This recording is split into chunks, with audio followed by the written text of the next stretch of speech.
Alright, so I wanted to talk about the 74th Law spell. I think a lot of people sleep on it. I think maybe a lot of people would prefer spells that's just like raw damage. I know that's quote unquote that's the idea of casting spells, but I really actually prefer utility. I can get more damaging spells maybe contained within an armor or something, you know. Basically what you're going to do here is, let's see here. Alright. Gonna hop in Necromancer, and then you're gonna do the Undead Beast to make sure they're both on bleed mode. And I wanted to show off a very quick sort of mini nuke, and then I'll expand on it. But just to showcase the idea here. So Necromancer, what you're going to do is Spellcaster Lean, and just make sure you toggle on Rending Weave. And that will inflict bleed on spells. So you're going to get bleed from 74th Law. You'll get bleed from the Necromancer toggle, and then you're going to actually use the Necro Helmisk here, which is a pretty high SP upkeep. Being a Necromancer by itself is also a pretty high SP upkeep.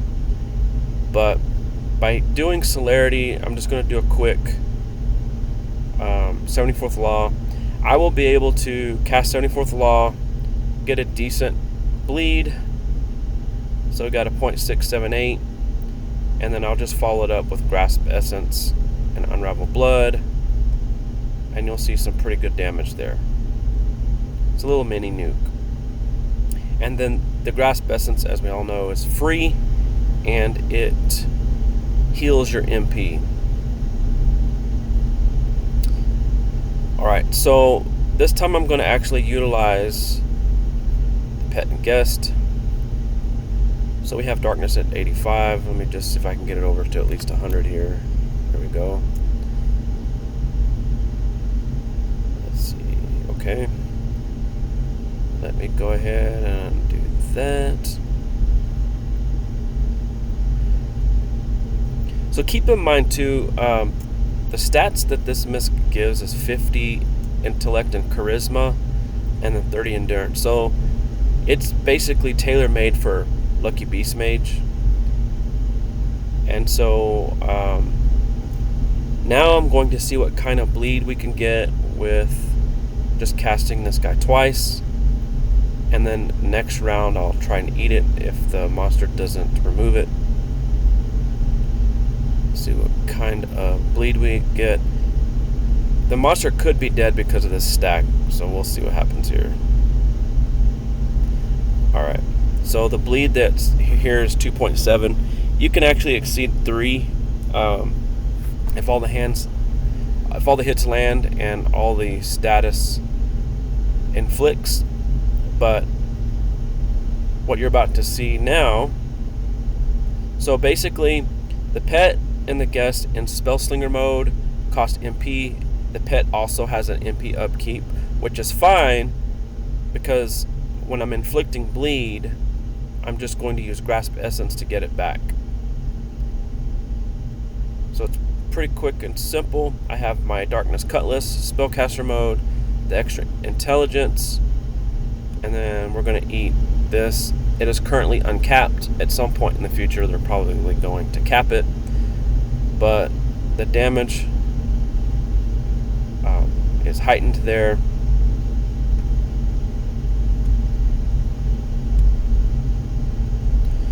So really it's just a quick and easy way to nuke, I feel like. And then by healing back your MP, you make yourself ready for the next fight. Like if you're questing this way, so you cast 74th Law a couple times. So this time what I'm going to do, maybe actually stack some damage enhancers.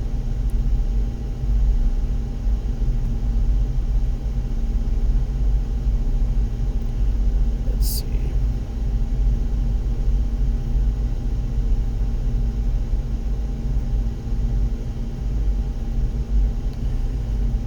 Alright, so let's cast this guy twice again.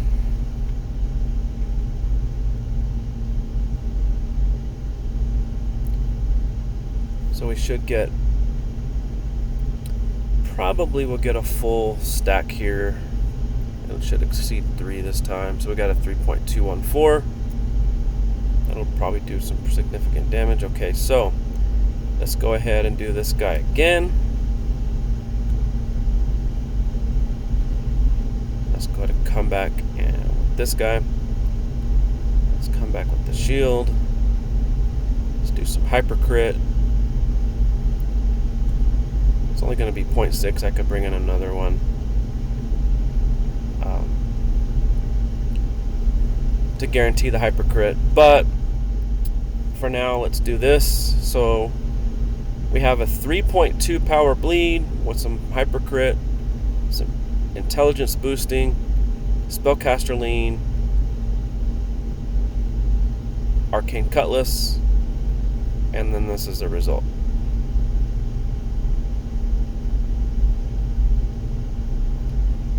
And it's just a celerity, and then the second turn you're doing crazy damage. All with a measly 74th Law spell that I think people sleep on. Alright, so now I'm going to move on to using it with Neko.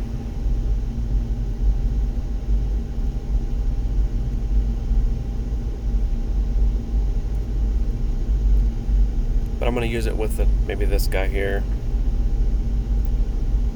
And with the plus 25% burn and bleed damage,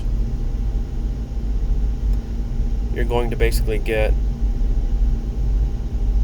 pretty quick bleed stack, but the damage is going to kind of destroy the monster by itself. That was basically 1100 damage there. So that was just casting it one time. So you may only be doing like 100 damage or something on the initial cast, but your burn and bleed damage will skyrocket.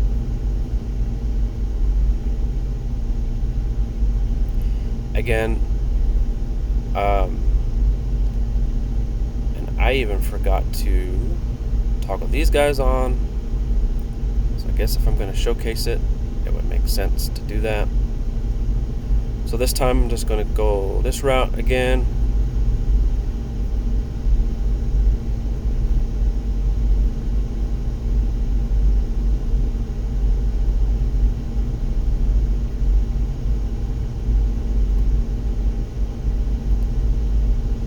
So I'm just going to cast this twice again. I could do the Necro Helm also. Or you could do like this. This Misk is also doing Charisma and Luck. So now we're already at, in this instance, we're at a 2 power bleed. So I'm probably going to run out of MP here so that the pet and guests aren't going to really...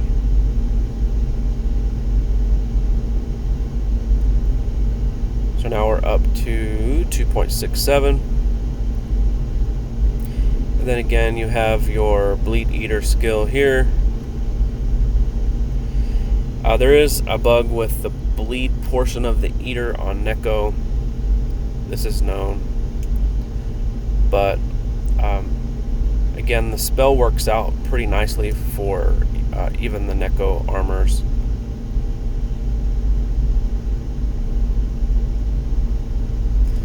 But I like to use it with Necromancer.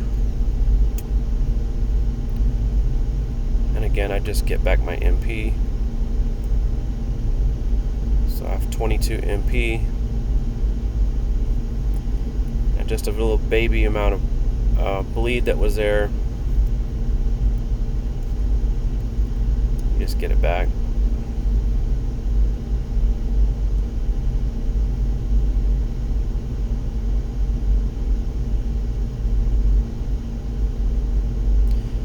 Again, this spell is in, I think, the 2021 Mogloween quest, along with Mandate. It's another spell that takes a rather large hit 2 damage, but it is very, very effective. They're some of my favorite spells in the game if you partner them with the right ideas. So that's the whole idea here. Spells don't have to be necessarily about pure damage. They could be utility. They could actually pave the way for more damage. Like I use Mandate sometimes for Dodge Lash. If I have a Dodge Lash setup, like with Nemesis and the Shield and Summoning Stone Mist. So I'm trading the damage to inflict the blind.